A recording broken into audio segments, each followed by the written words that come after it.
So please make sure to refer back to this or reach out to your counselor. Every student is different. We want to be able to tailor and kind of individualize each student's plan. So we're happy to help with that. And here's the counselors in case you don't know who your counselor is. Reach out to them by email or call the counseling center.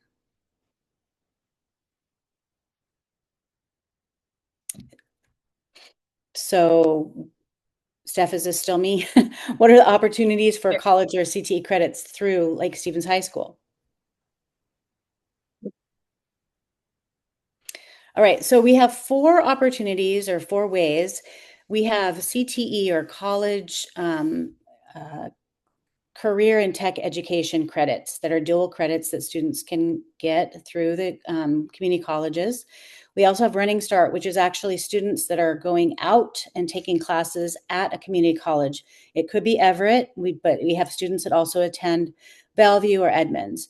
So that's another way to get college credits. The two that we're going to talk about tonight mostly are advanced placement or AP classes, which are classes that we teach here at the high school, but students can get college credit for taking those classes. And then we're going to talk about college and the high school, which are also which are credits you can get by taking classes here at the high school. This is just a reference for you. These are a list of the different courses that you can take with lots of links. So if you need to go in and you want to figure out how to sign up for something or you need more information, you can use this to get where you need to go. And this is just a quick view with more links.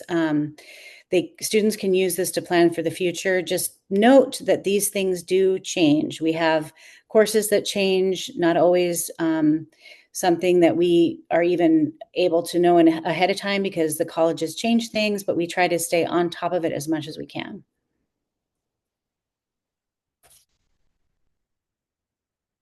Am I still going, guys? I'm sorry. So college career and tech ed classes. I think this is something that Mr. Alderson can probably talk about more specifically. Yeah. So these are classes that are taught here in the high school. They're mostly in our courses, like you see on the screen, child development, forensics, video production. And at the end of them, if you get a certain grade or better, you can go ahead and enroll to pick up dual credits. Stephanie, next slide, please. You can go ahead and pick up these credits by paying $50 through this process outlined on the screen here. And then you get your college credit, CTE dual credit. And Snow Isle is also another place that you can pick up some of these dual credits as well. So there are some of those options there on the screen. All right. And so then one of the other ways we mentioned about how to earn dual credit is through Running Start. Running Start is basically students go to the college, the community college. Typically for our students, it's Everett Community College. It's just our closest partner community college, so that's why we reference it so much. But they go there and they take college level classes from college professors with other college students, and then whatever grade they get, we get to transcribe that both on their high school transcript and they start building a college transcript. So that's a really big process to get signed up and registered for Running Start. If you're interested in that, please know I do another webinar, typically in March or February as we get going in the spring and get prepped for registration.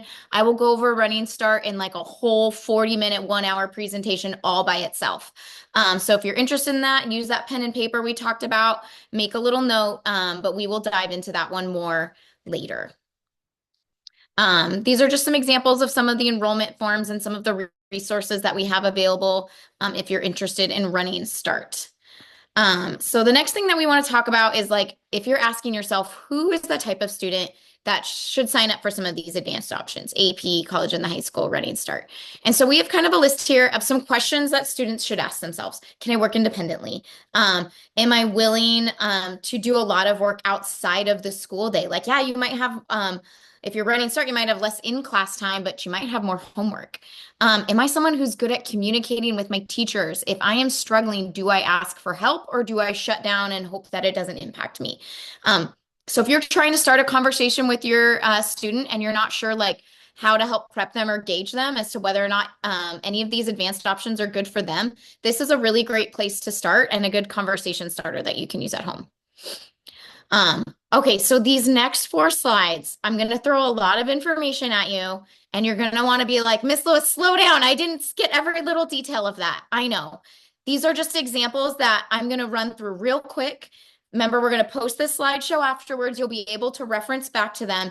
The big thing that we want to take away from you here is just how many different options there really are available and how much you can mix and match these options. There is no one way to do advanced options at Lake Stevens High School. And as much as that can be a little scary because you have to make a lot of choices, it's actually a really great thing.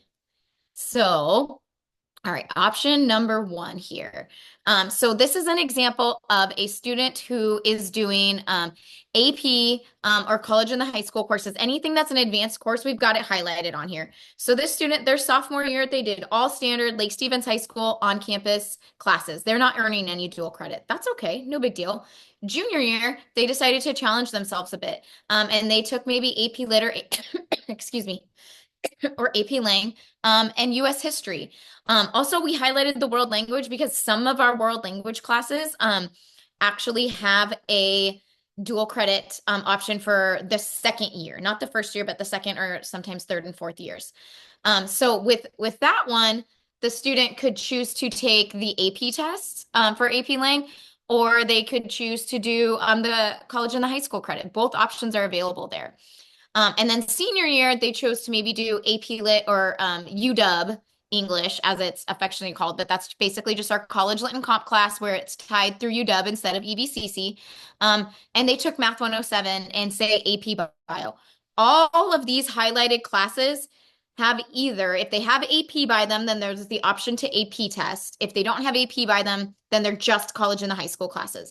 But this student never left Lake Stevens High School. They took all these classes on campus and have the opportunity to earn college credit in 6 of their classes through just 2 years. This next student you saw, he or she dove into AP class a little bit early. They started their sophomore year, and then junior year, they took a few more, and then senior year, they took even more.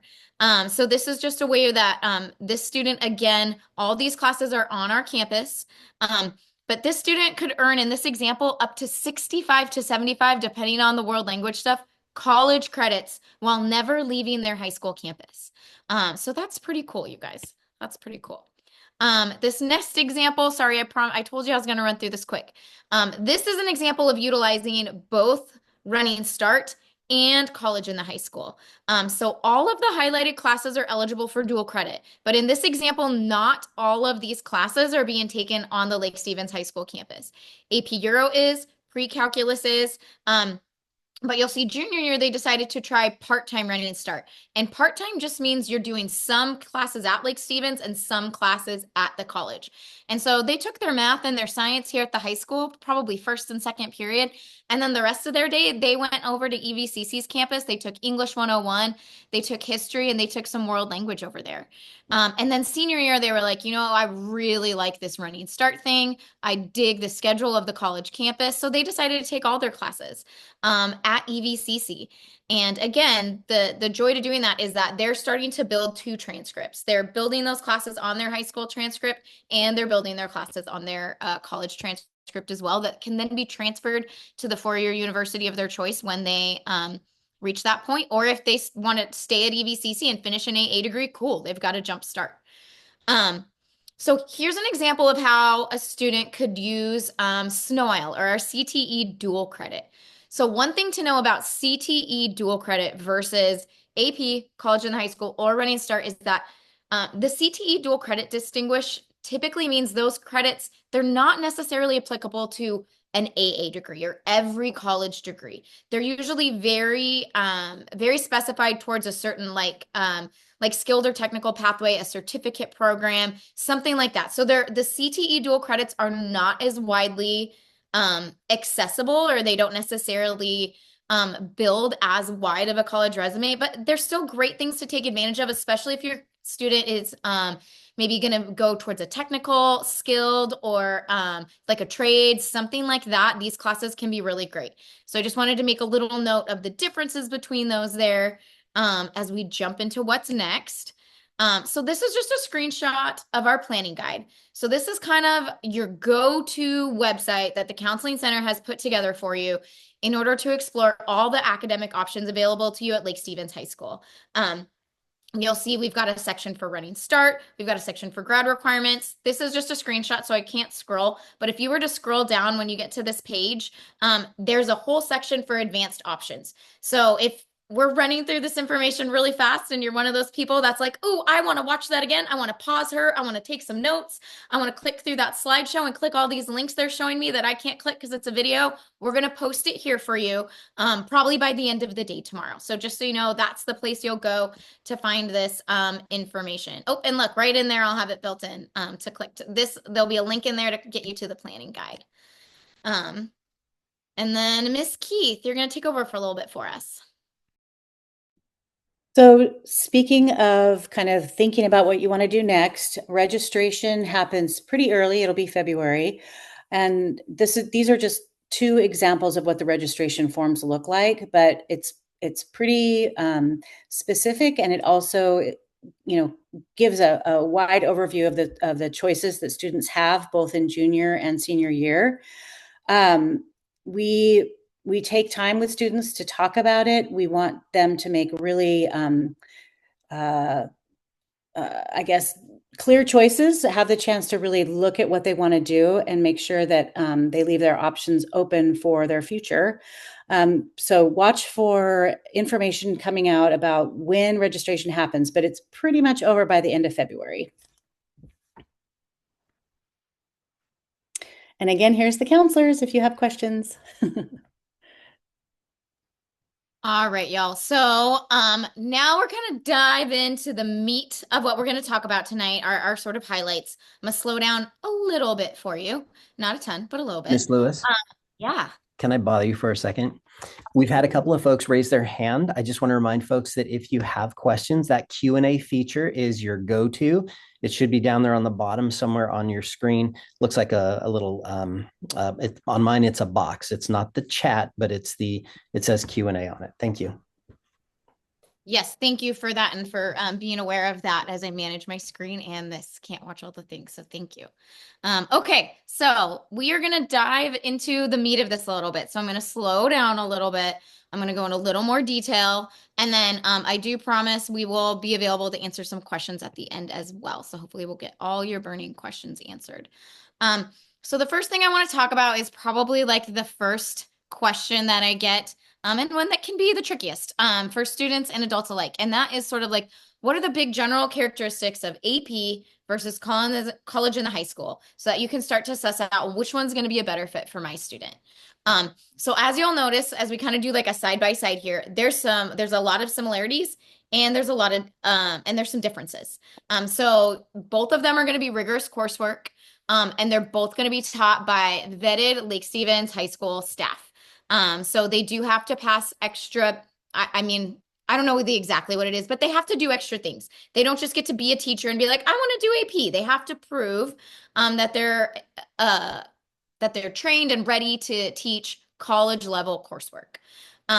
These different classes are not only going to challenge your child in their academic rigor, it's going to demonstrate. So it says college admissions on there. Those look great on a transcript to demonstrate rigor for college admissions. That's something they're going to want to see.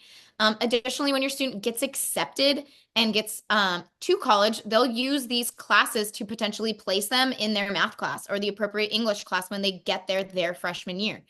Both of those things are true for AP and college and the high school. Now we start to see some differences.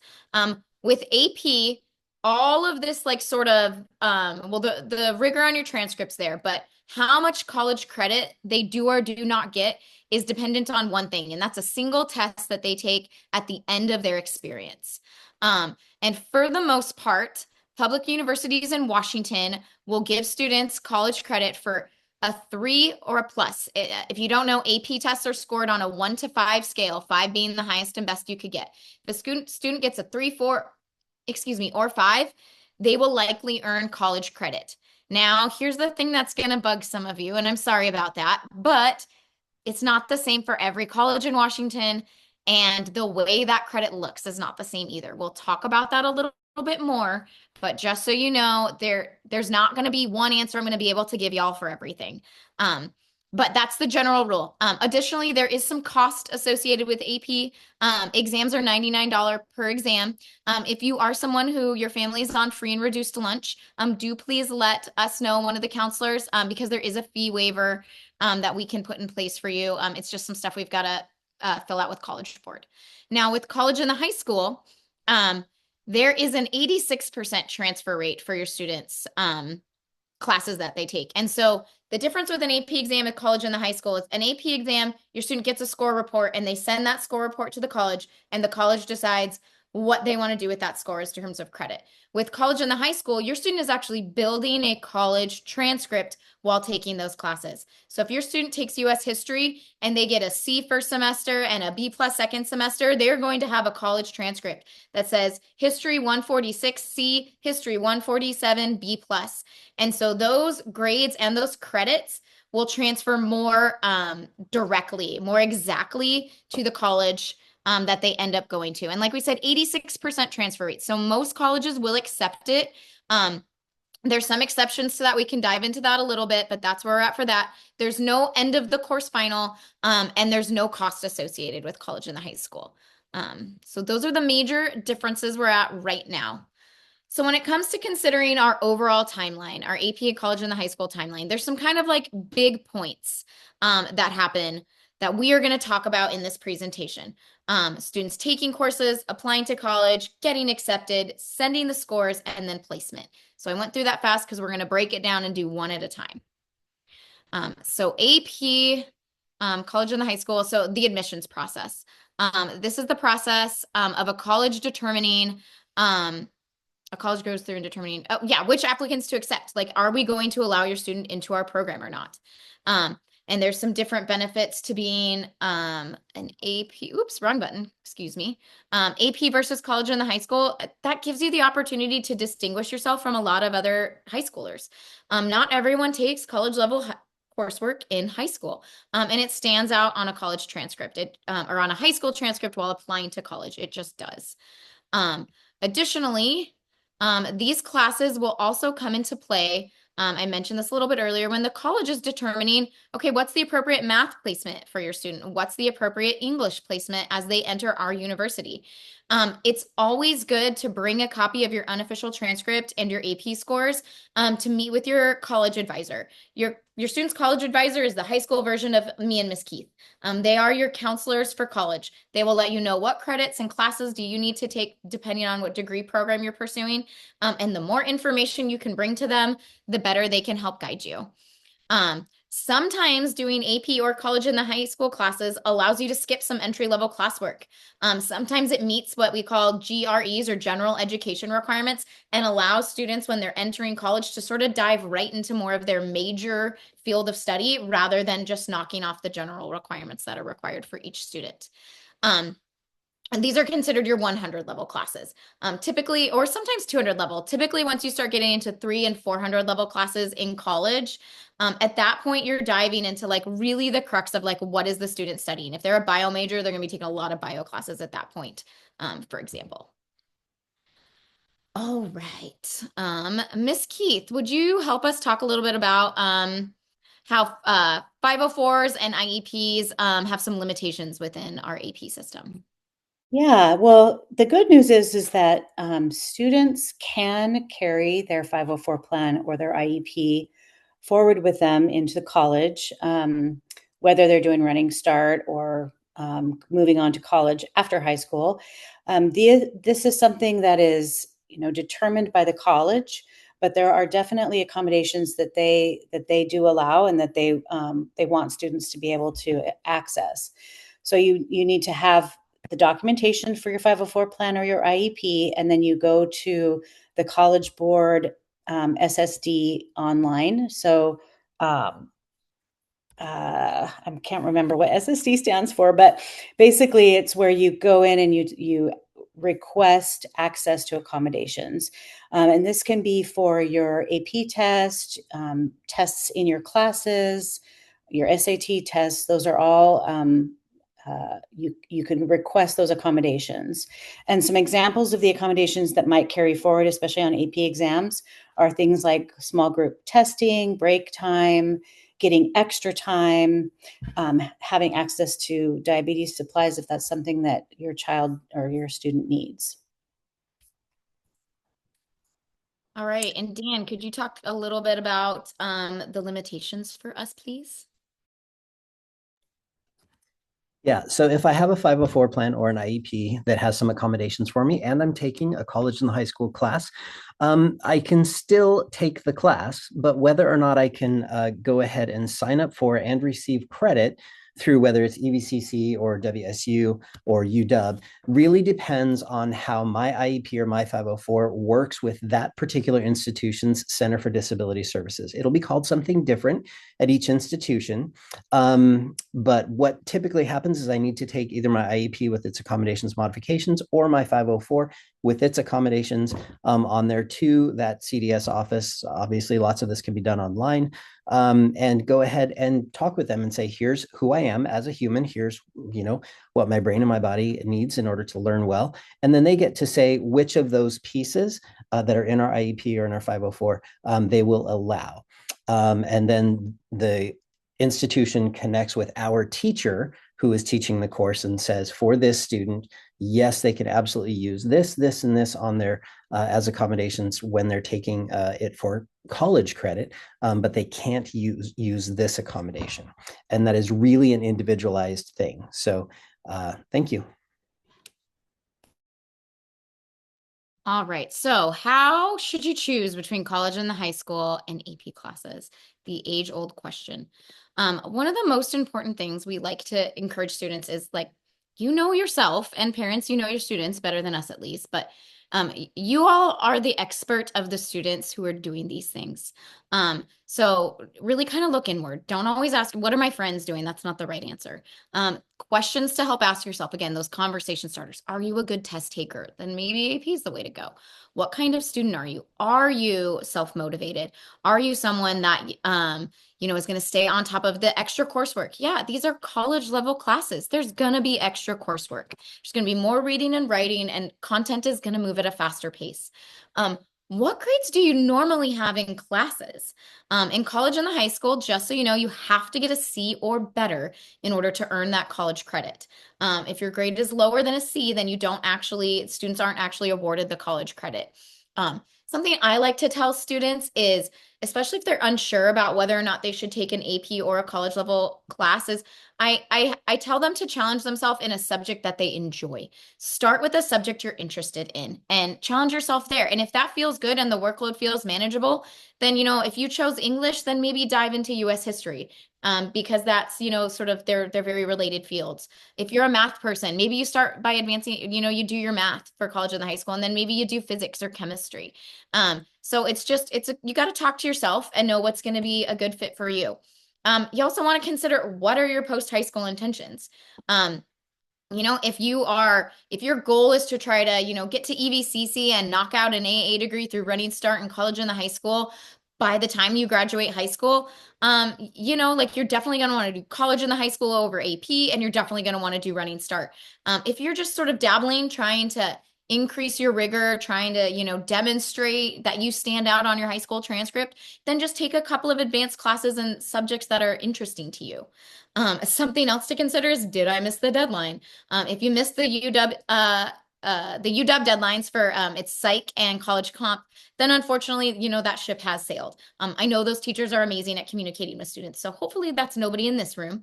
But there are deadlines, and I will say, one thing I have run into is the colleges do not allow any leeways for missing deadlines. If you miss the deadline, that ship has sailed. There is nothing I can do to fix that for you, and there's nothing you can do to fix that for your kiddo anyways. I'm so sorry.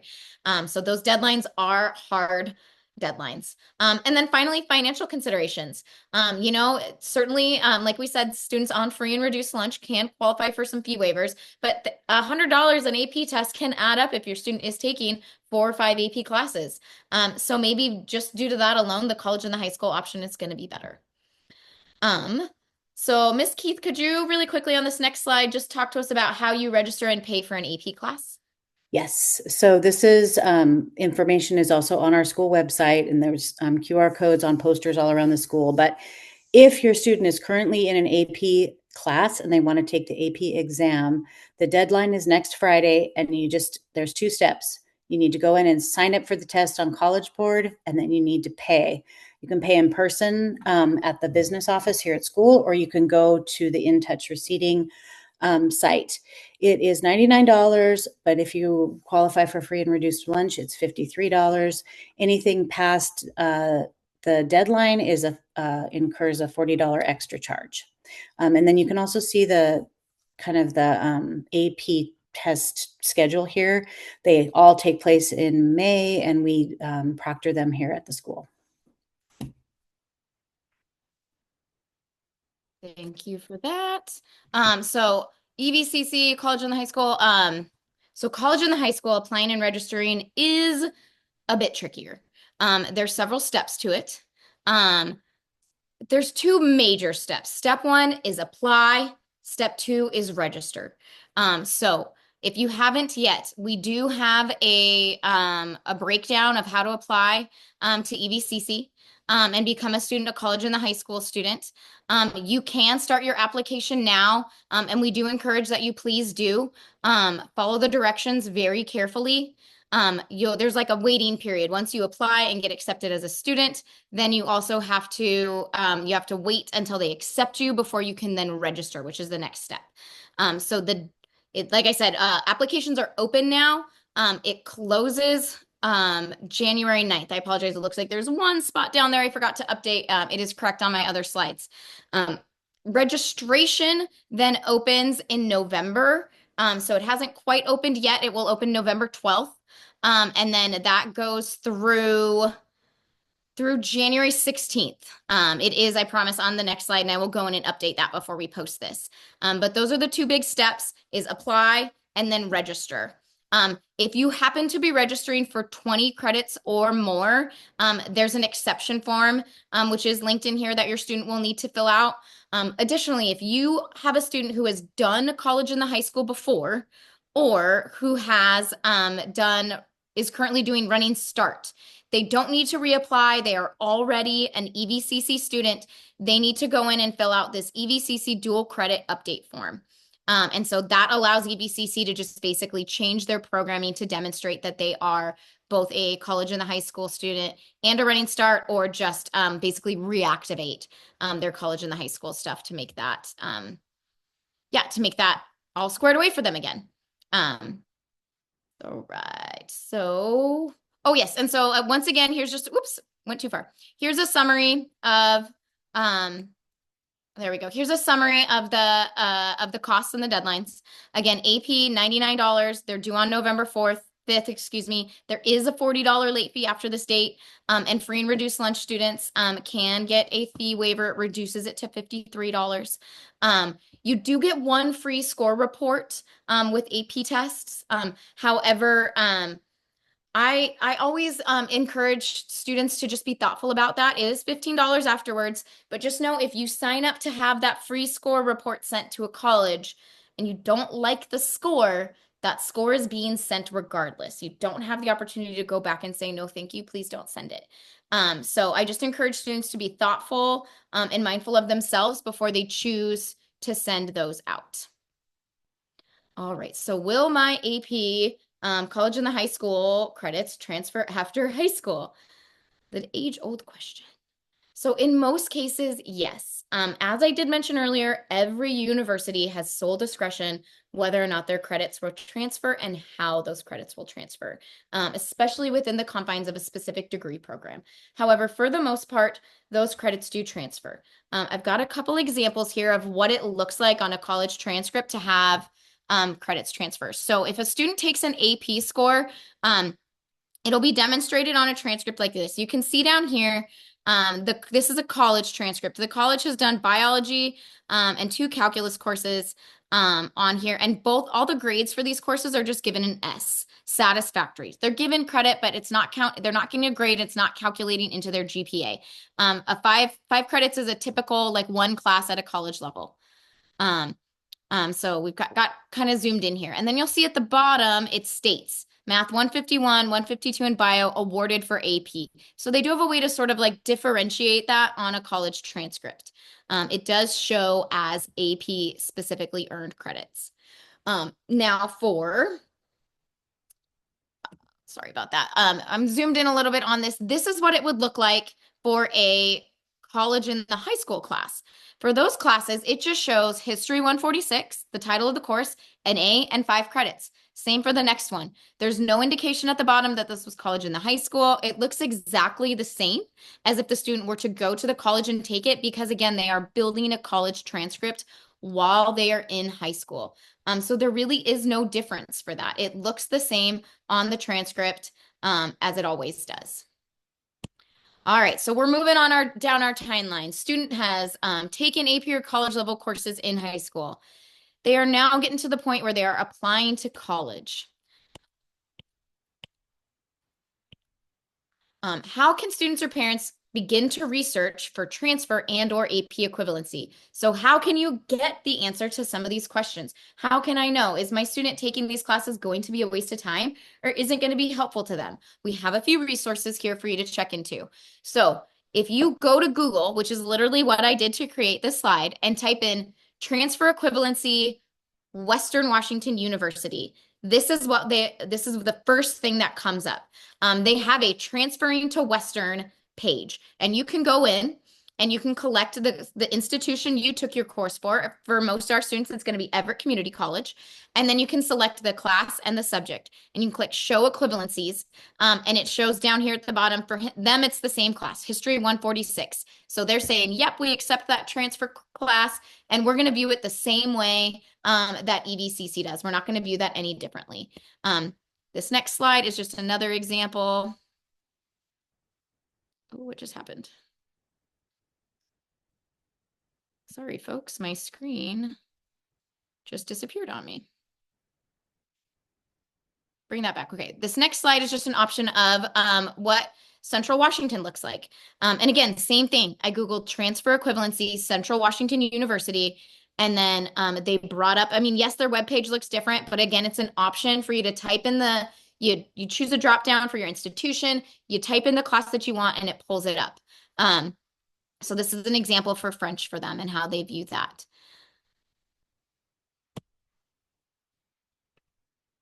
All right, and these are linked in here for you to see. We have also gone in, and so each of these pictures that you see, I have gone and I have typed in that Google search, transfer to this college. So UW, Seattle Pacific, Western Eastern, all these ones you see on those screen, these are live links that you can click to just go straight to those transfer pages.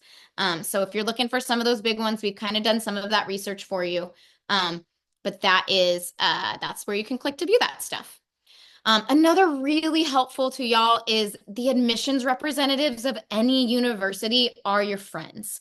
Sometimes I get students feeling a little apprehensive or anxious to, email their UW admissions officer and ask them specific questions. They don't want to seem like they're dumb or that they're asking something silly. No. These people, like, that's their whole job, is to help give you the best advice to be a successful applicant to their university. So send them an email. Call them. Many websites nowadays even have a chat with a counselor or connect with us virtually. It's a great opportunity to ask questions directly to the source. I cannot stress enough.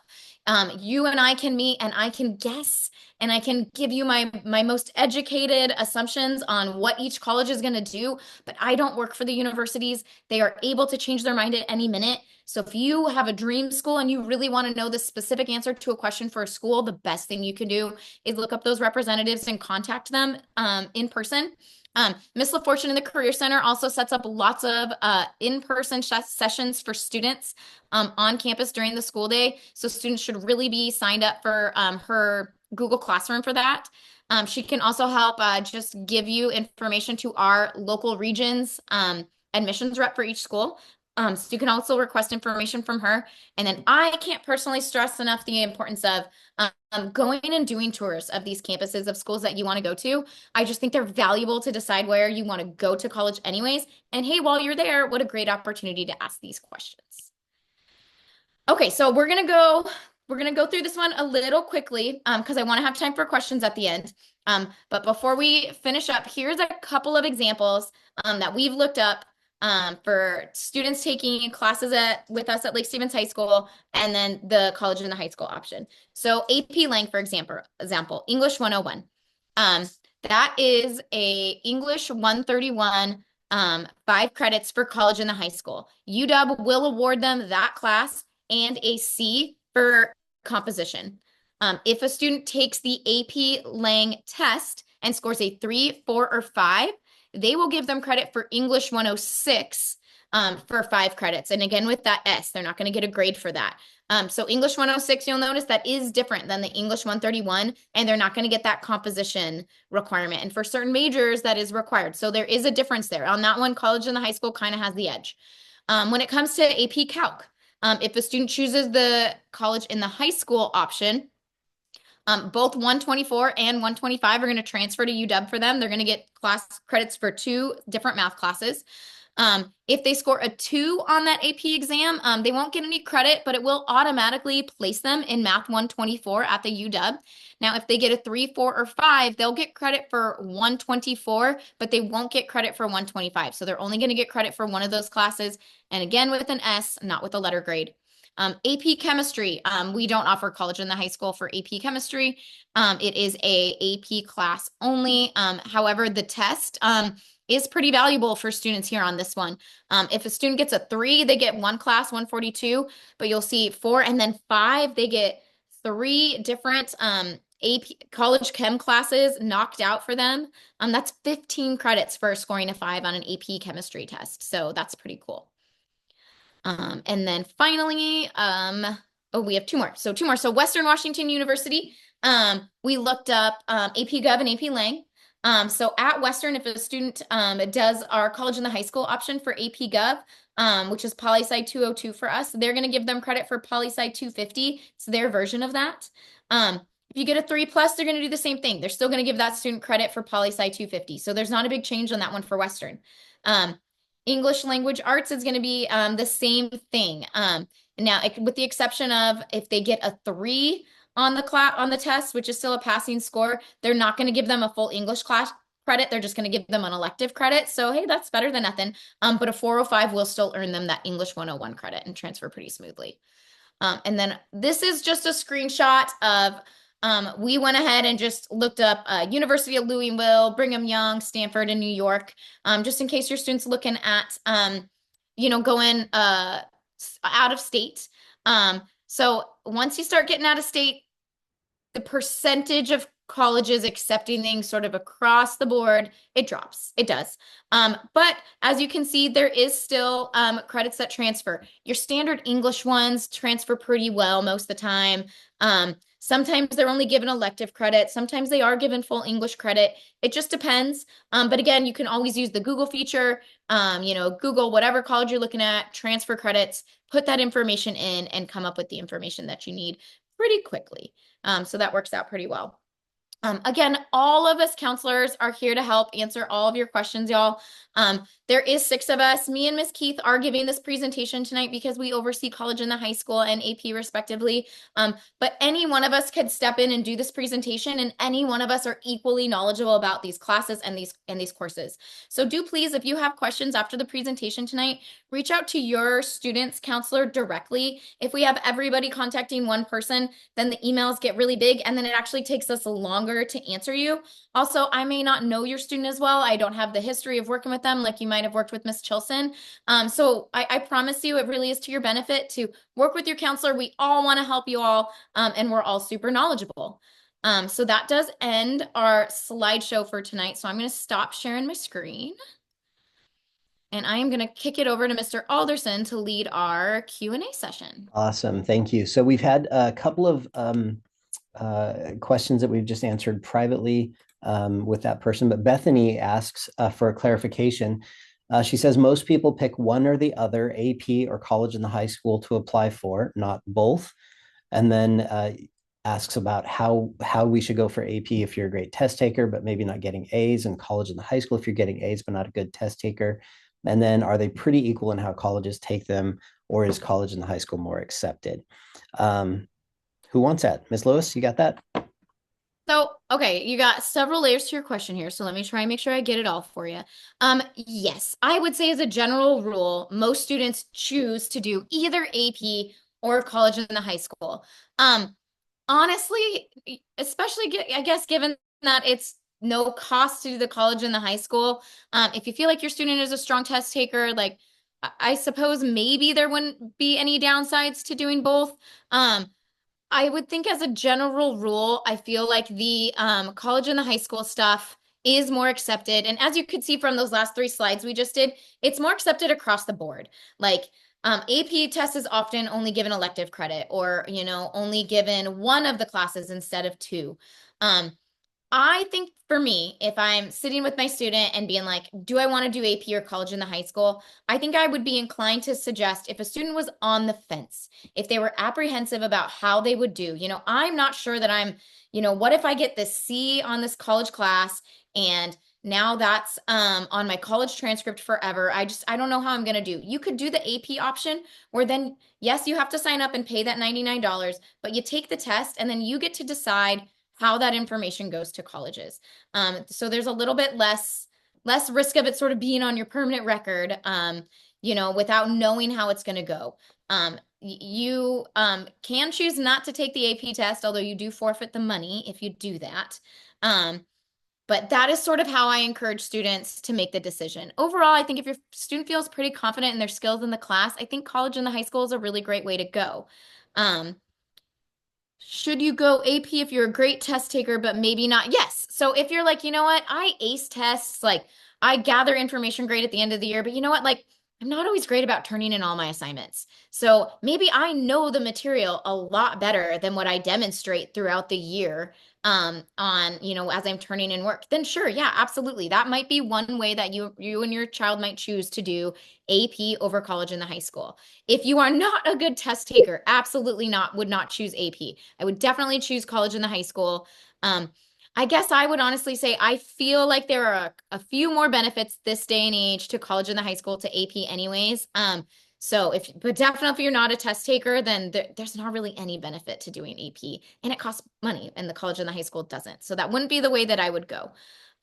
Okay. And then they are pretty equal in how colleges accept them or is college. Yeah. College and the high school is, I think, more widely accepted because, well, I would say in state, I think you're going to get more direct transfer. So you're going to see the English 101 equals the English 101, the History 147 equal the History 147. AP and College Board is a nationwide program. So I think with an AP test, I think most schools across the nation are probably going to award some credit for at least fours and fives on AP exams. I think that's a pretty safe bet. You're not always going to get all the credit you get with college and the high school, but you'll probably get some credit. I have seen very few, I guess that chemistry class did. More often than not, you wind up with one class from an AP exam versus college and the high school, you can get multiple. Again, though, it's so hard to answer generally speaking because it just varies so much college to college, y'all. It just really does. But I would say as a rule, if you're looking for, sort of that exact match, you're going to get more often from college and the high school. Did Hopefully you that just y'all us? I'm sorry. I Yeah. love it. It was awesome. Okay. That was a great. And Bethany, we could not have teed up that question any better because that is literally the entire purpose of us having this webinar tonight. We started it 5, 6, 7 years ago because when adults on the screen went to school, AP was really the only thing. And so as college and high school came to the front and was more accessible, then that's, we have to help folks understand the difference. So Kara wants to know when Running Start is signing up for, when do we sign up for Running Start next year, 26, 27? Yeah, I could type in a response, but it's gonna be like February. So EVCC won't even open applications because basically you're applying for the next school year. So they're not gonna even start accepting applications for anybody for next school year until usually March. March is when it opens, and then honestly, like the deadlines aren't until May, and even that's typically a priority deadline. I have had students sign up for Running Start as late as September. Please don't do that. Don't plan on that. I don't want you to do that. But I do want you to know that you don't have to have this big sense of urgency and rush to, oh my goodness, let's sign up for Running Start immediately in March, or I'm going to miss my window. That's definitely not the case. We've got all spring through the end of the school year to get your student signed up and registered and ready to go for that. Thank you.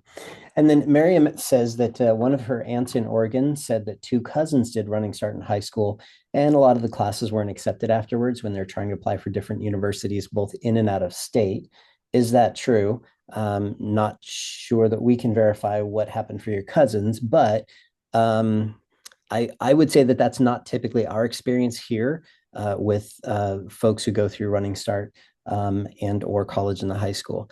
We sat down with the University of Washington, Tim Stetter, he runs their college and high school program 4 years ago, and they had actually done some university level research around the transfer rate, the acceptance rate of college and high school classes around the country. And he's the one who gave us that 86% number. And it does drop when we go out of state, college and the high school class transferring to, University of Arizona, say, but it doesn't drop that much. And folks, that's all the questions we have in the queue. Are there any other questions for us tonight? I'm going to pause for a minute.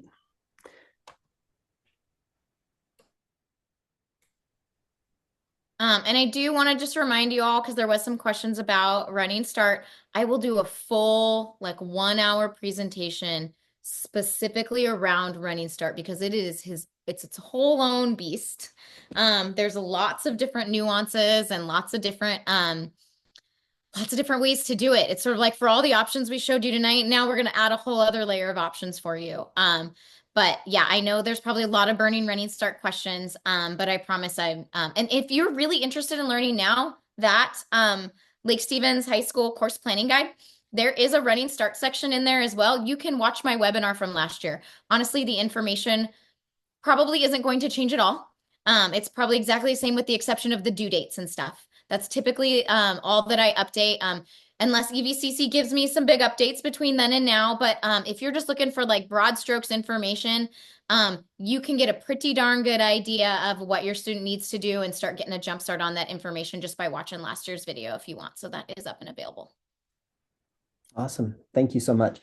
Well, ladies and gentlemen, we're so grateful that you were here tonight. I don't see any other questions in the queue. We're not at 7:30 yet. That's kind of a record for us. But I'm going to go ahead and call it, and we'll go ahead and let Miss Lewis and Miss Keith get back to their evenings. Thank you again for being with us. We really appreciate it. We did start recording just a smidge later. I almost forgot. Oh my gosh, that would have been terrible. But managed to get the last couple of bits in.